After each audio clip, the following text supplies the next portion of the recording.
ब्रजभूषण जी उर्फ पंडित जी की व्यस्तता हर बीतते दिन के साथ बढ़ती जा रही थी। जब गीता ज्ञान ब्लॉग लिखना शुरू किया था तब उन्होंने सपने में भी नहीं सोचा था कि एक दिन इसकी बदौलत उन्हें इतने लोगों का प्यार और सम्मान मिलेगा।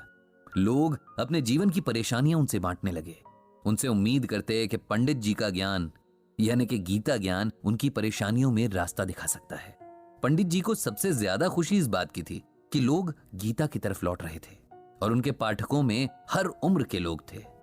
इस बात की भी उन्हें बहुत खुशी थी और ये ही जरिए लोगों को अपना सीखा हुआ समझा हुआ ज्ञान बांट रहे थे। तब उनके अपने घर में उनकी पत्नी सरला जी एक बड़े मानसिक संघर्ष से गुजर रही थी, जिस पर अगर पंडित जी ने ध्यान दे दिया होता तो वे सरला जी की मदद कर सकते थे। लेकिन कई बार हम बाहर की दुनिया में इतना खो जाते हैं कि अपने घर के लोगों की परेशानियों पर हमारी नजर ही नहीं पड़ती। सरला जी एक बहुत सीधी साधी महिला थी। उनका सारा जीवन परिवार की देखभाल करते बीता था।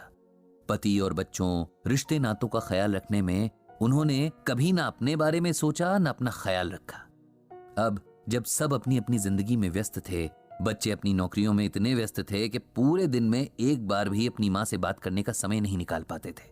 पति अपनी अलग दुनिया में व्यस्त थे, जहां उनके दोस्त थे, इंटरनेट ब्लॉग था, लोग थे और उनकी समस्याएं थी। नहीं थी तो बस सरला जी से इत्मीनान से बात करने की फुर्सत। इंसान का मन भी बड़ी अजीब चीज होती है। कभी तो बड़ी बड़ी बातों से परेशान नहीं होता और कभी जरा सी बात पर टूटकर बिखर जाता है। सरला जी के मन को भी एक ऐसी ही बात ने जकड़ कर रखा है। वो चाहती हैं कि सारी दुनिया की परेशानियों का हल बताने वाले पंडित जी उनके भी दुख का हल बताएं, लेकिन उनसे खुलकर कुछ कहती भी नहीं। इस सब में सरला जी के शरीर को नुकसान पहुंचना शुरू हो गया। जब मन में हर वक्त तनाव रहने लगे तब इसका खामियाजा शरीर ही भुगतता है। उनकी भूख मर गई, ब्लड प्रेशर बढ़ने लगा, नींद उड़ गई। पंडित जी ने डॉक्टर को दिखाया, कुछ टेस्ट भी कराए, पर सब कुछ ठीक ही आया था। अब डॉक्टर ने पंडित जी से कहा, लगता है कोई मानसिक तनाव है जो शरीर में ये लक्षण दिख रहे हैं। आप या तो खुद बात कीजिए या किसी मानसिक रोग विशेषज्ञ को इन्हें दिखाइए। पंडित जी बहुत हैरान थे। जीवन में प्रभु कृपा से सब ठीक ही चल रहा था।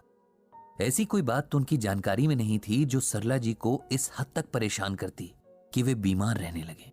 उन्होंने मन में सोचा कि घर जाकर पहले खुद ही सरला जी से बात करेंगे। क्या सच में कोई तनाव है जो इस हद तक बढ़ गया है और उन्हें खबर तक न लगी? घर जाकर उन्होंने सबसे पहला काम किया कि सरला जी का हाथ पकड़कर उन्हें बिठाया और बड़े स्नेह से पूछा, क्या तुम्हें कोई दुख है सरला? किसी की कोई बात जो तुम्हारे दिल को लगी है? मेरा कोई व्यवहार तुम्हें बुरा लगा या कुछ भी ऐसा हुआ है जिसने तुम्हें परेशान किया है? पता नहीं पति के स्नेह भरे शब्दों का असर था या उनकी आंखों में अपने प्रति झलकती चिंता को देखकर सरला जी के मन का बांध जैसे टूट गया। उनकी आंखों में जो आंसू निकलने शुरू हुए तो लगा आज पूरे घर को डुबो कर ही रुकेंगे।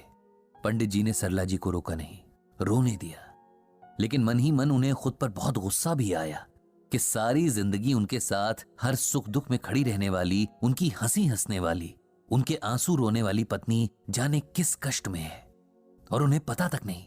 इससे बड़ी शर्म की बात क्या होगी कि अनजान लोगों को उनके दुखों का हल बताने वाले पंडित जी को अपनी पत्नी के दुख की भनक तक नहीं है। खूब रोकर जब सरला जी शांत हुई तब पंडित जी ने फिर से पूछा कि आपके आंसुओं की वजह क्या है? तब बड़े संकोच के साथ सरला जी ने कहा, मुझे लगता है कि मेरा जीवन व्यर्थ ही गया। न मैंने ऐसा कुछ किया कि इंसान मुझे याद रखें और न ही कुछ ऐसा कि भगवान मुझसे प्रेम करें। न कोई पूजा पाठ, न दान धर्म, न किसी की मदद, न कोई भलाई ही की। मनुष्य जन्म लेकर भी बेकार ही जाने दिया इसे। मुझे लगता है मुझ जैसा बेकार जीवन किसी ने नहीं जिया। मेरी प्यारी सरला, मुझे दुख है कि तुम ऐसा सोचती हो। तुम्हें लगता है कि तुमने जीवन व्यर्थ जिया। अगर ऐसा है तो इस धरती पर सभी का जीवन व्यर्थ ही है। तुम नहीं जानती कि तुमने कितना सेल्फलेस जीवन जिया है। याद करो वो दिन जब तुम मेरे जीवन में आई थी। कितनी छोटी उम्र थी तुम्हारी, लेकिन तुमने कितने आत्मविश्वास के साथ एक नए जीवन को अपना लिया था। अपने स्वभाव और सेवा भाव से तुमने कितनी जल्दी मेरे परिवार के हर सदस्य का दिल जीत लिया था। तुमने हमेशा दूसरों के सुख की फिक्र की, दूसरों की खुशी में खुश हुई और कभी अपने प्रेम के बदले कुछ नहीं चाहा। ये तुम्हारी बदौलत है सरला कि आज मैं और मेरे बच्चे एक अच्छी जिंदगी जी रहे हैं। ये सब तुम्हारी मौन साधना का फल है। लोगों को गीता का ज्ञान मैं देता हूं, लेकिन सही मायने में गीता ज्ञान को तुमने जिया है। मुश्किल से मुश्किल वक्त में भी तुम्हारा धैर्य नहीं डिगा। सुख में तुम इतराई नहीं, और यही तो गीता सिखाती है। मैं तुम्हें गीता का एक श्लोक सुनाता हूं। यस्मान्नो द्विजिते लोको लोकान्नो द्विजिते च यः हर्षामर्ष भयो द्वैगैर मुक्तो यह स च मे प्रियः। ये श्लोक गीता के 12वें अध्याय में है, और इसमें भगवान श्री कृष्ण अर्जुन से कह रहे हैं कि हे अर्जुन, जिससे किसी को कष्ट नहीं पहुंचता तथा जो अन्य किसी के द्वारा विचलित नहीं होता, जो सुख दुख में, भय तथा चिंता में समभाव रहता है, वो मुझे अत्यंत प्रिय है। हम सबको लगता है कि इस दुनिया में आकर उसी का जीवन सफल हुआ जिसने खूब सारा धन कमाया या खूब मान सम्मान कमाया, जिसके पास बहुत सुख सुविधाएं हैं, या जिसे लाखों करोड़ों लोग जानते हैं। हम सोचते हैं कि ईश्वर को वही भक्त याद रहता है जो बहुत सारा दान करता है, या रोज व्रत उपवास रखता है, या नंगे पैर मीलों दूर की तीर्थ यात्राएं करता है। लेकिन गीता में स्वयं भगवान श्री कृष्ण ने हमें बताया है कि उन्हें किस तरह के लोग प्रिय हैं। सबसे पहले जो किसी को कष्ट नहीं पहुंचाते। कष्ट पहुंचाने का अर्थ किसी को मारना ही नहीं होता। अपनी बातों और विचारों से भी हम किसी का दिल दुखा सकते हैं। अपने कर्मों के जरिए भी हम किसी का बुरा कर सकते हैं। इसीलिए जो किसी भी तरह मन, वचन या कर्म से किसी को कष्ट नहीं पहुंचाता, ऐसा व्यक्ति मुझे यानी भगवान को प्रिय है। जो अन्य किसी के द्वारा डिस्टर्ब नहीं होता। मतलब अगर किसी ने जाने अनजाने आपका दिल दुखाने वाला काम कर दिया या कोई बात कह दी, लेकिन आपने इसका बुरा नहीं माना, उस व्यक्ति के प्रति कोई बुरा भाव मन में नहीं लाए, तो आप मुझे यानी भगवान को प्रिय लगोगे। सुख दुख, भय और चिंता में जो एक जैसी मेंटल स्टेट में रहे, न सुख में उछले न दुख में डूबने लगे, ऐसा व्यक्ति भी मुझे बहुत प्रिय होता है। तो सरला, अब बताओ, क्या इसमें कहीं ये बात है जो तुम्हें लगे कि तुम ईश्वर की प्रिय नहीं हो? तुमने तो हमेशा गीता में भगवान की कही इन कंडीशंस का पालन किया है, इसलिए तुम्हारा जीवन कैसे व्यर्थ हुआ? तुम्हारा जीवन तो हम सबसे ज्यादा सफल है, क्योंकि ये तुम्हारे नाम की ही तरह सरल है। इसमें किसी किस्म का छल कपट नहीं है। इसीलिए अपने मन से सारे डर और सारी हीन भावना निकाल दो। पंडित जी की बातों ने सरला जी के मन से संशय के सारे बादल हटा दिए। वो अब संतुष्ट थीं। उनके प्रश्नों के जवाब उन्हें मिल चुके थे, लेकिन पंडित जी खुश नहीं थे। उन्हें गिल्ट ने घेर लिया था। अचानक उन्हें लगने लगा कि उन्हें अपने गीता ज्ञान का अहंकार हो चला था, जिसकी वजह से उन्होंने अपनी पत्नी के मन में पल रहे दुख को महसूस तक नहीं किया। गीता तो अपने आप की खोज करना सिखाती है, अपने हर भाव को महसूस करके सही गलत की पहचान करना सिखाती है। फिर पंडित जी से इतनी बड़ी गलती कैसे होती रही कि जो उनके अस्तित्व का आधा हिस्सा है, उनकी जीवन संगिनी है, वो उनके होते हुए भी अकेले ही अपने मन में अपने प्रति हीन भावना का दंश लेकर जीती रही। उनसे गलती तो हुई है, और उसके सुधार के लिए भी उन्हें गीता से ही सहायता मिलेगी। कहीं न कहीं, किसी न किसी श्लोक में ऐसा कुछ जरूर होगा जो उनके मन से इस बोझ को उतार कर इस भूल के सुधार की राह बताएगा। ये सोचकर पंडित जी ने अपनी श्रीमद् भागवत गीता खोल ली और मन ही मन भगवान श्री कृष्ण से अनुरोध किया कि हमेशा की तरह उन्हें सही राह दिखाएं। पंडित जी उम्र के उस पड़ाव पर पहुंच गए हैं जहां से पीछे मुड़कर देखने पर यादों और अनुभवों के ऊंचे ऊंचे टीले नजर आते हैं। गुजरे हुए अनगिनत वसंत और पतझड़ नजर आते हैं। अपनी गलतियां समझ आती हैं तो बहुत सारे पलों की मीठी यादें गुदगुदाती भी हैं।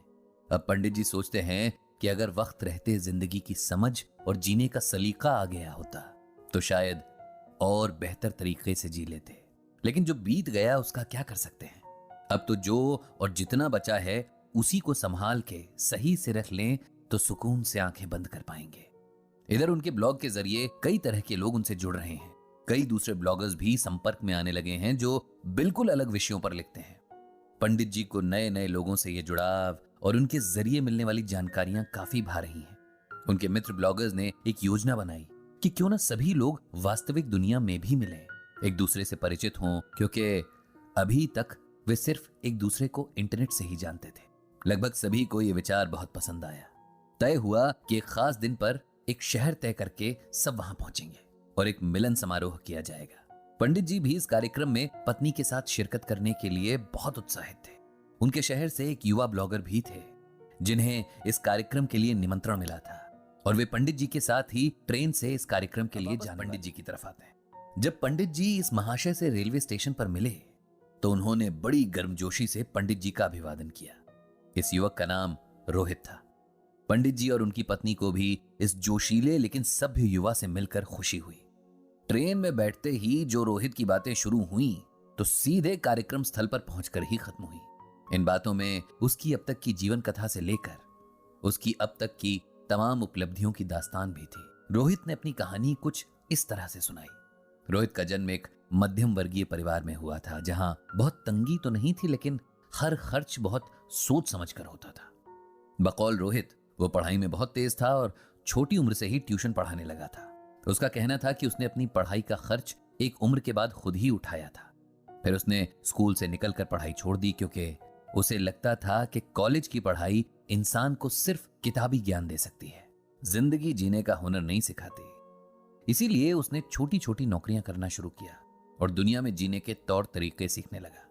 रोहित ने बताया कि उसने कम वक्त में ही खूब पैसे कमा लिए थे और उसके घर में उसकी वजह से वो खुशहाली आ गई जिसके सपने वो लोग हमेशा देखते आ रहे थे। फिर रोहित ने बताया कि उसने नए हुनर सीखे, 2 विदेशी भाषाएं सीखी और भी बहुत कुछ सीखा। फिर उसने जब इंटरनेट की दुनिया में कदम रखा तो यहां भी अपनी पहचान बहुत जल्द बना ली। उसे इस बात का बड़ा गर्व था कि इस कार्यक्रम में भी वो सबसे कम उम्र है। रोहित की बातों में बस अपना ही जिक्र था। पूरे रास्ते ना तो उसने पंडित जी से उनके बारे में पूछा न उनके काम के बारे में। मिलन समारोह बहुत अच्छा आयोजित किया गया था। देश के लगभग हर हिस्से से ब्लॉगर्स आए थे। एक दूसरे से जान पहचान बनाने में ही पहला दिन निकल गया था। अगले दिन सबको अपनी रुचि के विषय पर थोड़ा थोड़ा बोलने का समय दिया गया था ताकि लोग और अच्छे से एक दूसरे को समझ सकें। रहने व खाने की व्यवस्था एक होटल में सबके आपसी सहयोग से की गई थी। अगले दिन पंडित जी नाश्ता करने के बाद होटल के लॉन में टहल रहे थे कि तभी वहां रोहित आ गया। वो हमेशा की तरह बहुत जोश में था। उसने पंडित जी से पूछा कि क्या वे आज भी गीता का कोई श्लोक सुनाएंगे जैसे अपने ब्लॉग में लिखते हैं। उसके सवाल में जैसे एक कटाक्ष था। फिर उसने अपने ब्लॉग के विषय में बताना शुरू किया। यूं तो उसके हिसाब से उसकी बेशुमार रुचियां थीं, लेकिन आजकल वो विलुप्त होते पक्षियों की जानकारी अपने ब्लॉग के माध्यम से लोगों तक पहुंचा रहा था।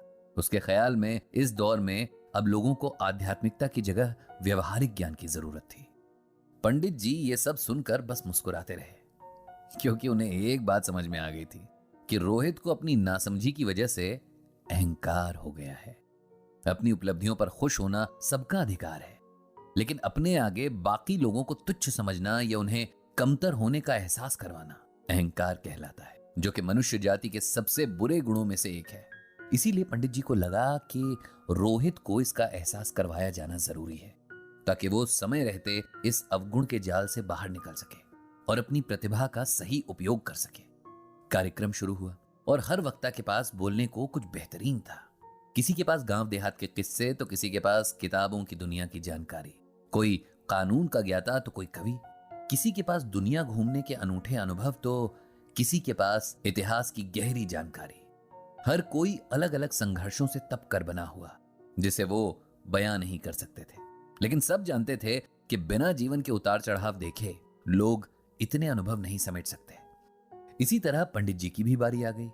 जीवन में कम ही मौके आए थे जब पंडित जी ने किसी मंच से लोगों को संबोधित किया था। दोस्तों की महफिलों में बात करना या ब्लॉग लिखना एक अलग बात थी।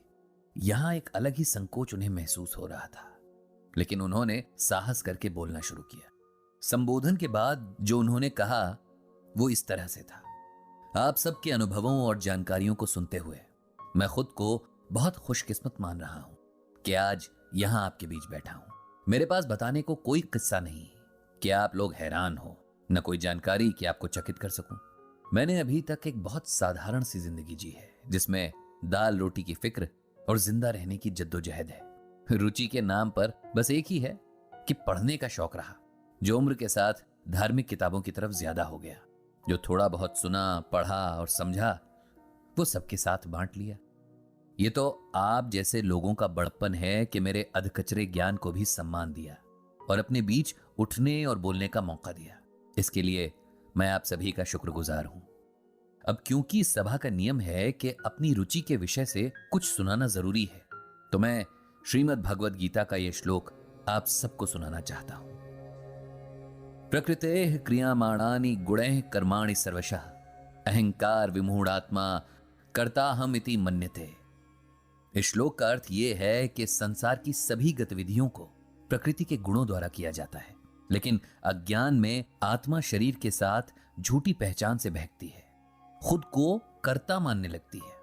यहां भगवान श्री कृष्ण अर्जुन को समझा रहे हैं कि संसार के सभी कर्म प्रकृति द्वारा पहले से तय हैं।